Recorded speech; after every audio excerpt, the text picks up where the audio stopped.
Christy Brown was born on June 5, 1932, in Crumlin, Dublin, Ireland, the 10th of 22 children born to a bricklayer and his wife. When Brown was an infant, it was discovered that he suffered from cerebral palsy and was almost completely paralyzed. His left foot was the only part of his body not affected by paralysis. Brown was considered mentally disabled by doctors, but his mother taught him how to read and write. Christy Brown was born into a working-class Irish family at the Rotunda Hospital in Dublin in June 1932. His parents were Bridget Fagan and Patrick Brown. He had 22 siblings. Out of these 22, 13 lived while 9 died in infancy. After his birth, doctors discovered that he had severe cerebral palsy, a neurological disorder that left him almost entirely spastic in his limbs. Though urged to commit him to a hospital, Brown's parents were unswayed and subsequently determined to raise him at home with their other children. During Brown's adolescence, social worker Catriona Delahunt became aware of his story and began to visit the Brown family regularly while bringing Christy books and painting materials as, over the years, he had shown a keen interest in the arts and literature. He had also demonstrated extremely impressive physical dexterity since, soon after discovering several household books, Christy had learned to both write and draw himself, with the only limb over which he had unequivocal control. His left leg. Brown quickly matured into a serious artist. Although Brown famously received almost no formal schooling during his youth, he did attend St. Brendan's School Clinic in Sandymount intermittently. At St. Brendan's he came in contact with Robert Collis, a noted author. Collis discovered that Brown was also a natural novelist and, later, Collis helped use his own connections to publish My Left Foot, by then a long-gestating autobiographical account of Brown's struggle with everyday life amidst a vibrant culture of Dublin. When My Left Foot became a literary sensation, one of the many people who wrote letters to Brown was married American woman Beth Moore.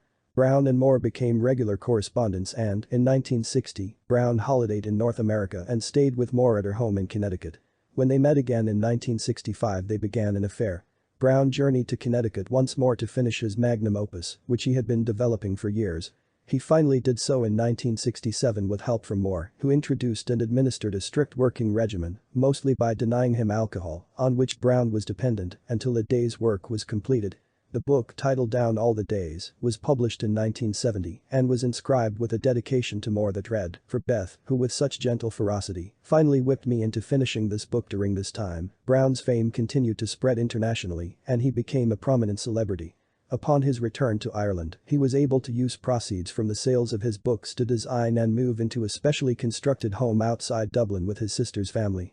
Though Brown and Moore had planned to marry and live together at the new home, and though Moore had informed her husband of these plans, it was around this time that Brown began an affair with Englishwoman Mary Carr, whom he met at a party in London. Brown then terminated his affair with Moore and married Carr at the Registry Office, Dublin, in 1972. They moved to Stony Lane, Rathcoole, County Dublin, now site of Lachine Nursing Home, to Ballaghaig, County Kerry and then to Somerset. He continued to paint, write novels, poetry, and plays. His 1974 novel, A Shadow on Summer, was based on his relationship with Moore, whom he still considered a friend. Brown's health deteriorated after marrying Carr. He became mainly a recluse in his last years, which is thought to be a direct result of Carr's influence and perhaps abusive nature. Brown died at the age of 49 after choking during a lamb chop dinner. His body was found to have significant bruising, which led many to believe that Carr had physically abused him. Further suspicions arose after Georgina Hambleton's biography, The Life That Inspired My Left Foot, revealed a supposedly more accurate and unhealthy version of their relationship. The book portrays Carr as an abusive alcoholic and habitually unfaithful. In Hambleton's book, she quotes Brown's brother, Sean, as saying, "Christy loved her, but it wasn't reciprocated because she wasn't that kind of person.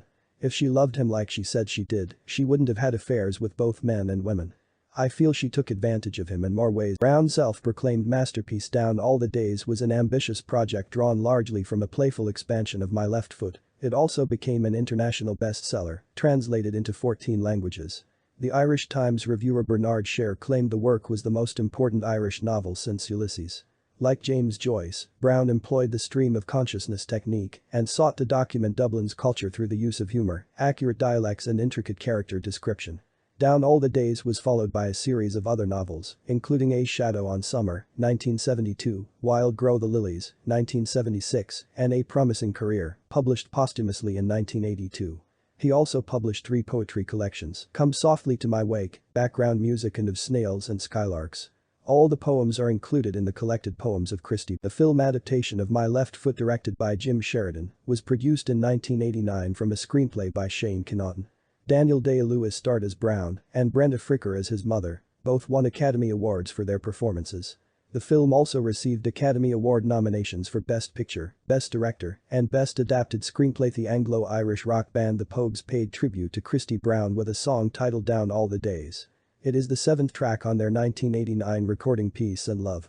Similarly, U2 released a song titled Down All the Days with a 20th anniversary edition of Achting Baby. The Men They Couldn't Hang also wrote a song Down All the Days which appears on the Silvertown album also released in 1989. Mary Carr, who, according to My Left Foot, was a former prostitute and bisexual.